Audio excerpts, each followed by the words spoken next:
26 sekundes. Kā var zaudēt spēli 26 sekundžu laikā? Sveicināti! Jā! Kimi! Kas jūs slimi esat? Bingo! Nu, pietrūka hokejs! Go, Leafs, go! Tā labi!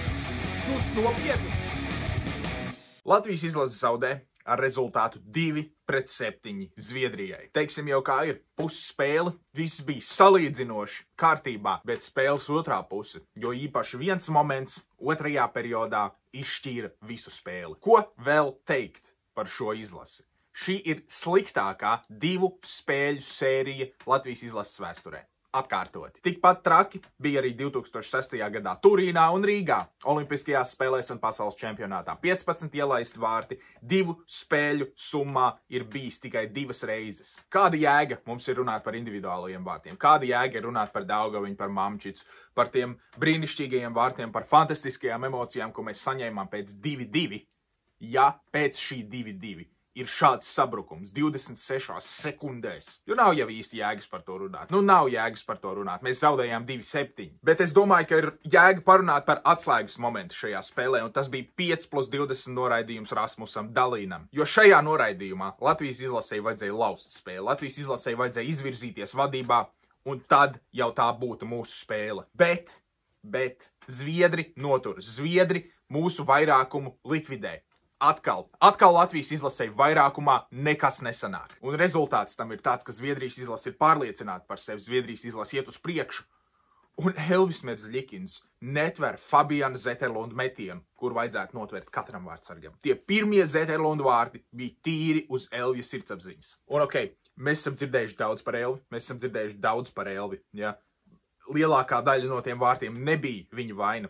Bet šie gan bija. Otrie Zetterlunda vārti. 17 sekundes vēlāk tā bija Daugaviņa vaina. Viņš viduszonā vienkārši pavirši nospēlē ar ripu, atdod to pretiniekam, un Zetterlunds ienāk un iemet. Un Elvis nepavilka, protams, bet tu nevari prasīt vārtsargam, lai viņš tevi izglāb katrā situācijā. Protams, gribētos jau, lai izglāb, ja NHL vārtsargs tomēr. Bet mēs nevaram to prasīt no viņa katrā situācijā. Tad tie 5. vārti. Tajā brīdī jau Elvi vajadzēja mainīt nost. 26 sekundžu laikā 3. vārti. Un jā, šajā spēlē lielāko daļu no vārtu gūmiem mēs varam norakstīt uz komandas spēli. Un mēs varam teikt, ka jā, neviens vārtsargs nebūtu pavilcis. Un es domāju, ka jā, neviens vārtsargs tiešām arī nebūtu izvilcis šo spēli. Bet pēc 5. vārtiem Elvi vajadzēja nomainīt. Viņš tika nomainīts tikai pēc 6.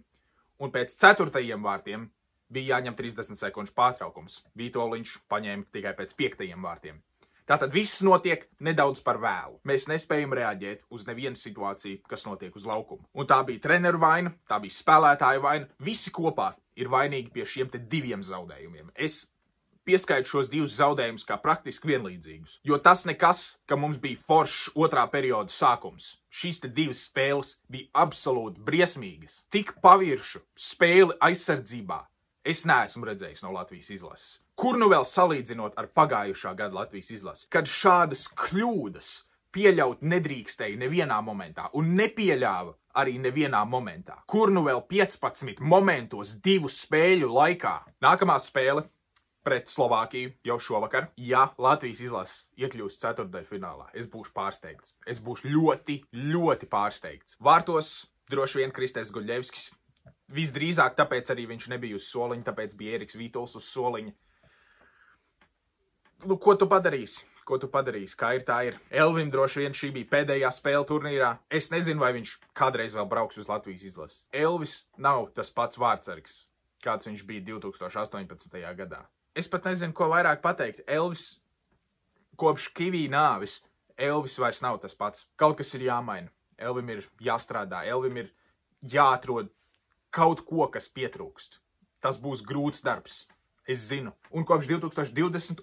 gada pasaules čempionāta Elvis nav spēlējis tā kā jāspēlē. Elvis nav rādījis to sniegumu, kāda ir jārāda Nacionālās hokeja līgas vārtsargam. Ne tikai pasaules čempionātā, bet arī NHL. Un ja tā pirmā sezona pēc Kivī nāves, jau bija tīri normāla, tad, kad viņš atbrauc uz pasaules čempionātu, tas jau vairs nebija tas pats Elvis. Tā bija pilnīgi cita lieta. Varēja redzēt, ka kaut kas tur ir salūzis. varbūt Elvim vajadzētu paņemt kādu pauzīt no izlases. Iespējams, ka būtu tālāk no visa tā, kas ir šeit, viņam pagaidām būtu par labu. Vismaz pāris sezonas. Un tad jau redzēsim. Tad varbūt arī var atgriezties. Bet pagaidām labāk Elvim un droši vien labāk arī izlasēji būtu, ja Elvis paņemt solīt atpakaļ. Bet šim video tas arī viss. Ja tev patīk šis video, spied like, abonē kanālu, seko līdz visiem pasaules čempionāta jaunumiem portālā hokejziņas.com. Un tad jau tiekamies pēc spēles ar Slovākiju.